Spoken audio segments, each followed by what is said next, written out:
사도신경으로 신앙고백하십니다. 전능하사 천지를 만드신 하나님 아버지를 내가 믿사오며 그의 아들 우리 주 예수 그리스도를 믿사오니 이는 성령으로 잉태하사 동정녀 마리아에게 나시고 본디오 빌라도에게 고난을 받사 십자가에 못 박혀 죽으시고 장사한 지 사흘 만에 죽은 자 가운데서 다시 살아나시며 하늘에 오르사 전능하신 하나님 우편에 앉아 계시다가 저리로서 산자와 죽은 자를 심판하러 오시리라. 성령을 믿사오며 거룩한 공회와 성도가 서로 교통하는 것과 죄를 사하여 주시는 것과 몸이 다시 사는 것과 영원히 사는 것을 믿사옵나이다. 아멘. 하나님의 말씀은 창세기 37장 1절에서 11절, 구약성경 57쪽입니다. 야곱이 가나안 땅 곧 그의 아버지가 거류하던 땅에 거주하였으니 야곱의 족보는 이러하니라. 요셉이 17세의 소년으로서 그의 형들과 함께 양을 칠 때 그의 아버지의 아내들 비라와 실바의 아들들과 더불어 함께 있었더니 그가 그들의 잘못을 아버지께 말하더라. 요셉은 노년에 얻은 아들이므로 이스라엘이 여러 아들보다 그를 더 사랑하므로 그를 위하여 채색옷을 지었더니 그의 형제들이 아버지가 형들보다 그를 더 사랑함을 보고 그를 미워하여 그에게 편안하게 말할 수 없었더라. 요셉이 꿈을 꾸고 자기 형들에게 말하며 그들이 그를 더욱 미워하였더라. 요셉이 그들에게 이르되 청하건대 내가 꾼 꿈을 들으시오. 우리가 밭에서 곡식단을 묶었더니 내 단을 일어서서 당신들을 내게 나를 둘러서서 절하더이다. 그의 형들이 그에게 이르되 내가 참으로 우리의 왕이 되겠느냐, 참으로 우리를 다스리게 되겠느냐 하고 그의 꿈과 그의 말로 말미암아 그를 더욱 미워하더니 요셉이 다시 꿈을 꾸고 그의 형들에게 말하여 이르되 내가 또 꿈을 꾼즉 해와 달과 11별이 내게 절하더이다 하니라. 그가 그의 꿈을 아버지와 형들에게 말하며 아버지가 그를 꾸짖고 그에게 이르되 내가 꾼 꿈이 무엇이냐? 나와 내 어머니와 내 형들이 참으로 가서 땅에 엎드려 내게 절하겠느냐? 그의 형들은 시기하되 그의 아버지는 그 말을 간직해 두었더라. 아멘. 옛날에 우리나라에 범수라는 사람이 살고 있었습니다. 범수는 영리하고 재치가 있고 글을 많이 읽은 사람으로 알려져 있었습니다. 위나라 왕은 그의 사람됨을 알고 벼슬을 주었습니다. 그리고 그의 뛰어남을 신하 앞에서 칭찬해 주곤 했습니다. 결국 그를 시기 질투하던 다른 신하들은 범수에게 누명을 씌웠고 부정부패 의혹에 대한 조사를 의뢰받은 위제라는 재상도 범수를 시기했던 터라 제도 조사하지 않고 데려다가 고문을 했습니다. 위제는 정신을 잃은 범수를 매장시키려고 하인에게 명령했지만 정신을 차린 범수는 마국간 하인과 흥정을 하여 돈과 자신의 목숨을 바꾸고 진나라로 도망갔습니다. 범수는 진나라에 가서도 그의 실력을 인정받아 소양왕을 섬기게 되었고 얼마 안 되어 그곳에서 제일 높은 벼슬에 오를 수 있게 되었습니다. 오늘날 위나라에서 진나라의 사신이 와서 범수 앞에 서게 되었습니다. 그는 다름 아닌 자기 임금에게 모함하여 거짓 상소를 한 고수라는 사람이었습니다. 고수는 범수를 한눈에 알아보았습니다. 범수가 살아있음을 알게 된 고수와 의제는 늘 불안과 공포 속에서 살게 되었습니다.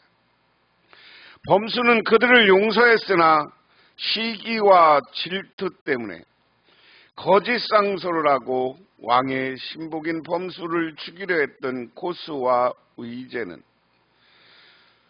진나라가 쳐들어와서 자기들을 언젠가는 죽일 것이다 라는 불안 때문에 불행한 나라를 보낼 수밖에 없었다.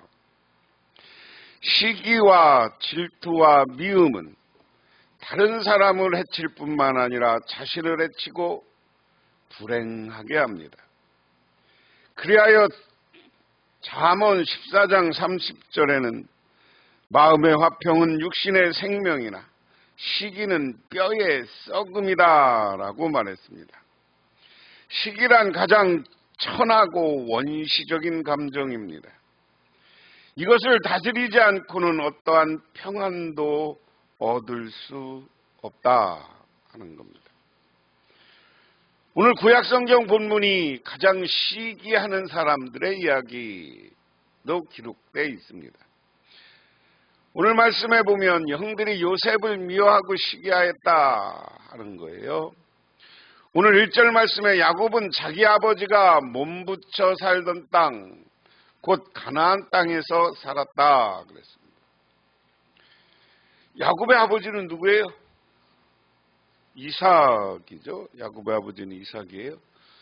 이삭은 이쪽 가나안 땅 중에서도 나중에 유다 지파가 차지했던 광야 지역에서 지금으로 얘기하면 이스라엘 제일 남쪽이에요. 이스라엘의 북쪽은 좀 갈릴리 호수를 중심으로 해서 비옥한 땅이고, 그리고 남쪽으로 가면 유다 광야와 이제 요즘 이야기하는 시나이 반도, 얼마 전에 전쟁한 블레셋들이 있는 그 지역, 거기랑 연관되는데 그 남쪽에서 살았어요. 야곱도 와서 그곳 아버지가 살던 지역에서 살았다. 이 37장 되면 야곱이 어떻게 된 시점이에요?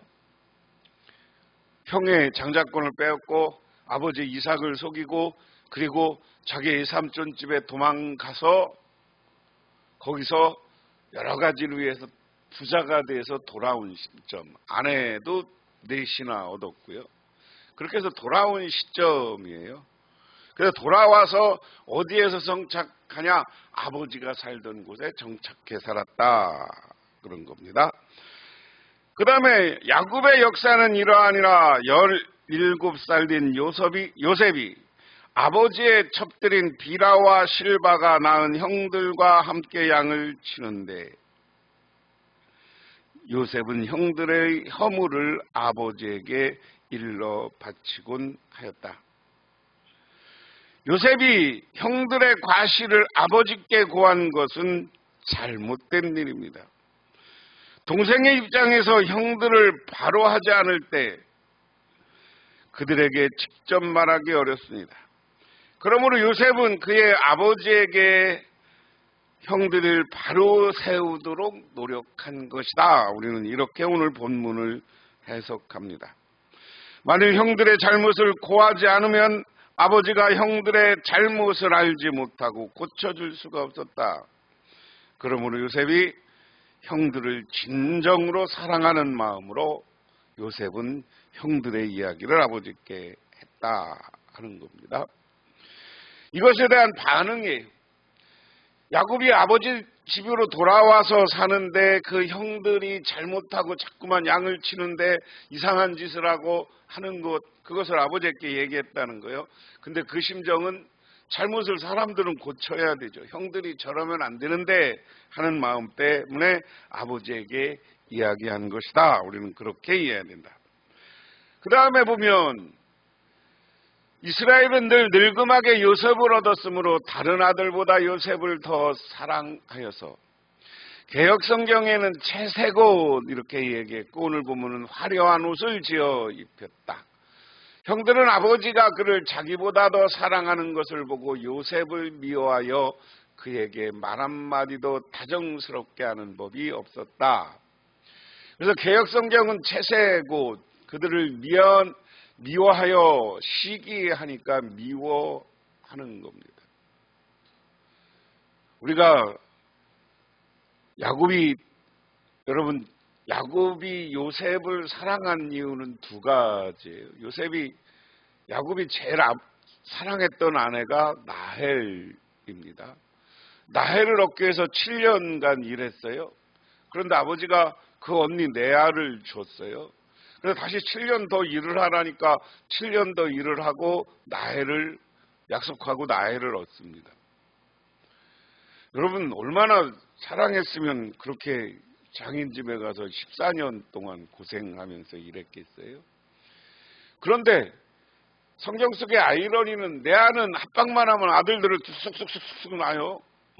그런데 라헬은 애를 못 낳아. 심지어는 비라와 실바마저도 아들들을 쑥쑥 낳는데 라헬은 안 낳았어요. 못 낳았어요.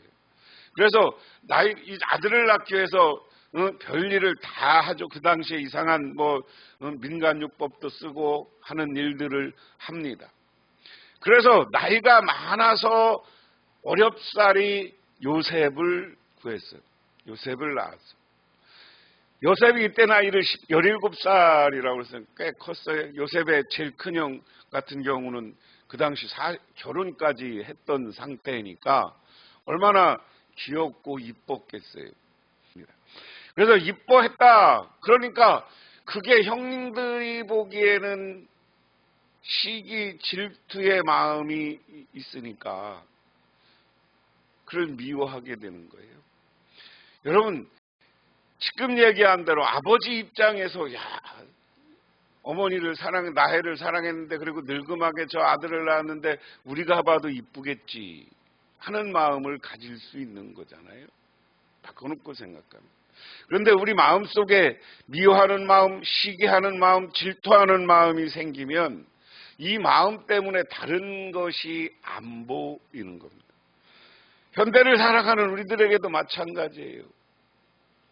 내가 누구를 미워하고 시기하고 질투하는 마음이 있으면 그 사람이 좋게 안 보여. 자꾸만 그 사람이 안 됐으면 좋겠고 실패했으면 좋겠고 자꾸만 누구 잘 됐다는 이야기보다가 안 됐다는 이야기를 더 좋아해요. 우리들도 그런 마음이 있을 수 있어요. 그렇지만 정말 우리 신앙인 입장에서 보면 이 미워하는 마음, 시기하는 마음, 질투하는 마음을 빨리 내버리고 어떤 마음을 가져야 돼요? 예수님의 마음을 갖는데 사람을 사랑하는 마음, 존중하는 마음을 가져야 될 줄 믿으시기 바랍니다. 그래서 제가 1년을 보내면서 우리가 벗어버려야 될 것 중에 제일 먼저 생각한 게 지금까지 시기, 질투, 미움이 있다면 그것을 하나님 앞에서 하나님 앞에 회개하고 사랑하는 마음으로 우리 마음을 바꾸시기를 주님의 이름으로 축원합니다. 그런데 오늘 그 다음에 재밌어요. 형들은 아무리 시기하건 말건 요셉은 꿈을 꿔요. 한 번은 요셉이 꿈을 꾸고서 그것을 형들에게 말한 일이 있는데 그 일이 있은 뒤로부터 형들은 그를 더욱 미워하였다. 요셉이 형들에게 말하였다. 내가 꾼 꿈 이야기를 한번 들어보세요. 우리가 밭에서 곡식단을 묶고 있어요. 그런데 갑자기 내가 묶은 단이 우뚝 일어서고 형들의 단이 나의 단을 둘러서서 절하였어요. 그랬습니다. 자, 요셉은 자기가 꾼 꿈을 이야기하는 겁니다. 내가 어느 날 곡식단이었는데 곡식단을 묶고 있었는데 내가 묶던 단이 쫙 쓰더니 형들이 묶던 단이 여기서 절하더라. 여러분 사랑하는 마음을 가지면 큰 꿈을 가진 동생이에요. 막내는 아니지만 이 요셉 다음에 이제 이름 까먹었어. 베냐민도 있지만 그러니까 여기에 요셉이 이런 마음을 가지면 우리는 그것을 격려하고 잘 되기를 바라고 같이 기도해 주는 게 사랑하는 마음이에요. 우리의 가족뿐만 아니라 우리 교인들이 어떠한 꿈을 이야기하고 비전을 이야기하면 그것을 위해서 함께 기도해주고 격려하는 것이 사랑의 마음이죠. 그런데 한번 미워하는 마음, 시기하는 마음, 질투하는 마음이 들으니까 그거 격려해 줄 수가 없는 겁니다. 그 다음에 8절 형들이 그에게 말하였다. 내가 우리의 왕이라도 될성 싶으냐? 정말로 우리를 다스릴 참이냐? 형들은 그의 꿈과 그가 한 말을 때문에 그를 더욱 미워하였다. 사랑의 마음이 없고 미워하는 마음, 시기, 질투가 가득 차니까 이 미워하는 마음이 점점 더 커지는 거예요. 이 말씀을 오늘 그대로 8절을 얘기하면 네가 될 것 같으냐? 될성 싶으냐? 이게 제일 중요한 건 너 될 것 같아? 웃기는 소리 하지만 네가 우리 무슨 왕이라도 될 거야, 뭐라도 될 거야. 야, 꿈 깨. 우리 식으로 얘기하면 네가 그렇게 되면 우리 뭐 그런 얘기 있어요. 네가 그렇게 되면 손에 장을 지진다 뭐 이런 얘기. 어떤 사람이 좋은 꿈을 이야기하면 네가 그거 되면 뭐 장을 지진다. 장을 지지도 그렇게 나중에 누가 성공해도 장을 지지지도 않더라고. 시기에 질투하는 마음, 이 마음은 버리고 어떤 마음을 가져야 되냐? 아, 입장이 다르니까 한번 토론해보자. 그래서 서로 상대편 입장을 들어보는 게 중요한 건데 그걸 우리나라 사람들이 그걸 지금 못해. 서로 우리 공동체, 사회를 위해서 어떻게 하는 게 좋을까라는 그런 긍정적인 마음을 가지면 토론해보고 저게 잘 되기를 내가 내 생각이 잘못됐으면 그걸 인정하고 잘된 것을 받아들일 줄 알고 그게 중요한 것이다. 그러니까 형이 네가 될성 싶으냐라고 오늘 말씀을 끝냅니다. 그러니까 요셉은 또 얼마 뒤에 그는 또 꿈을 꾸고 그것을 형들에게 말하였다. 돌아보시오. 또 꿈을 꿨어요. 이번에는 해와 달과 별 한 개가 나에게 절을 했어요. 그의 아버지와 형들이 이렇게 말할 때 그의 아버지가 그를 꾸짖었다. 내가 꾼 꿈이 무엇이냐? 그래, 나하고 내 어머니하고 내 형들이 함께 너에게 가서 땅에 엎드려 너에게 절을 할 것이란 말이냐? 그의 형들은 시기하였지만 아버지는 그 말을 마음에 두었다. 오늘 이야기가 중요한 겁니다. 형들은 시기해요. 너 안 될 거야, 될성 싶을 거야, 안 돼. 그런 소리 하지 마. 라고 얘기했지만 아버지는 겉으로는 형들과 자기와 관계 여러 가지 때문에 책망하지만 마음속에 그 이야기를 두고 있었다. 그래서 우리는 이런 긍정적인 마음을 가지고 시기하고 질투하는 마음이 아니라 우리가 2025년에 이렇게 시기 질투 때문에 내가 마음이 아파, 내가 답답해, 내가 누구를 시기 질투해 보세요. 나의 마음은 편하지 않아요. 오늘 형들 한번 생각해 보세요. 형들은 요셉을 시기 질투하는데 이 철없는 요셉은 자기 꿈 얘기에 단들이 나한테 절하고 해와 달이라는 건 어머니와 아버지 얘기하는 것이고요. 11별이 나한테 절하더라. 그리고 그 얘기를 보면서 형들은 다 꾸짖죠. 시기 질투하는 마음이 있어. 근데 아버지는 그 이야기를 들어주었다. 긍정적인 마음, 시기 질투하는 마음, 이 마음을 버리고 긍정적인 마음을 가지시기를 바랍니다. 어느 청년이 회사에 취직을 했대요. 그런데 사장이 어느 날 걔를 부르더니 한쪽에 있는 벽돌을 한쪽으로 옮기라고 그래요. 그 다음날 갔더니 그 벽돌을 이쪽으로 옮기라고 그래요. 그 다음날 갔더니 또 그래. 같이 일하는 직원들이 저 바보 사장님 저런 거 하라고 그러면 왜 해? 막 그러면서 뭐라고 하더래. 그런데 사장이 시킨 거니까 이 청년은 시키는 대로 한 일주일 했어요. 사장은 그 사람의 됨됨이를 본 거야. 사장 말을 잘 듣고 순종할 줄 아냐. 다른 사람들은 튀고 항의하고 하는데 안 그러더라는 거야. 그래 한 일주일쯤 지난 다음에 어느 날 너한테 새 일을 맡기겠다. 야, 너 어디 저기 시장에 가서 설탕을 경매하는 데 가서 설탕을 사와라. 얼마너치를 사와라. 그러니까 그 경매하는 데 가서 처음은 낯선 청년이 설탕을 경매하면서 많이 주문하니까 너 돈 있냐라고 물어요. 나는 돈이 없지만 우리 사장님이 사오라고 했습니다. 그래서 설탕을 안전하게 사장이 시키는 대로 사왔어. 그 다음부터는 이 청년에게 사장이 모든 걸 맡기는 거예요. 여러 가지를 맡기고 필요할 때마다 사장 대신해서 뭐를 사오고 돈을 지불하는 아주 중요한 직책을 쓰더라. 다시 말해서 우리가 어떤 사건을 범할 때 긍정적인 마음을 가지고 그 일을 하면 언젠가는 인정받고 우리 세상 사람들에게도 인정받고 아니면 하나님에게 우리가 인정받게 되는 줄 믿으시기 바랍니다. 그러면 시기, 질투, 미움을 버린 우리들에게는 하나님이 평안을 주고 행복을 주고 새로운 축복을 만들어 주시는 줄 믿으시기 바랍니다. 여러분들도 오늘 마음속에 이러한 미움과 시기, 질투를 버리고 평안한 마음, 아버지 하나님이시는 행복한 마음을 가지고 새로운 한 해를 시작하시기를 바랍니다. 기도하겠습니다. 하나님 아버지 고맙습니다. 오늘도 하나님께서 저희들을 사랑해 주시고 인도해 주셨습니다. 그러게 하나님의 은혜와 은총을 기억하며 우리 마음속에 시기와 질투와 미움을 버리고 긍정적인 마음, 사랑의 마음, 서로를 격려하는 마음을 갖고 살아가게 하옵소서. 예수님 이름 받들어 기도드리옵나이다. 아멘. 하늘에 계신 우리 아버지여, 이름이 거룩히 여김을 받으시오며 나라가 임하옵시며 뜻이 하늘에서 이루어진 것 같이 땅에서도 이루어지리다. 오늘날 우리에게 일용할 양식을 주옵시고 우리가 우리에게 죄진 자를 사하여 준 것 같이 우리의 죄를 사하여 주옵시고 우리를 시험에 다만 악에서 구하옵소서. 대가와 권세와 영광이 아버지께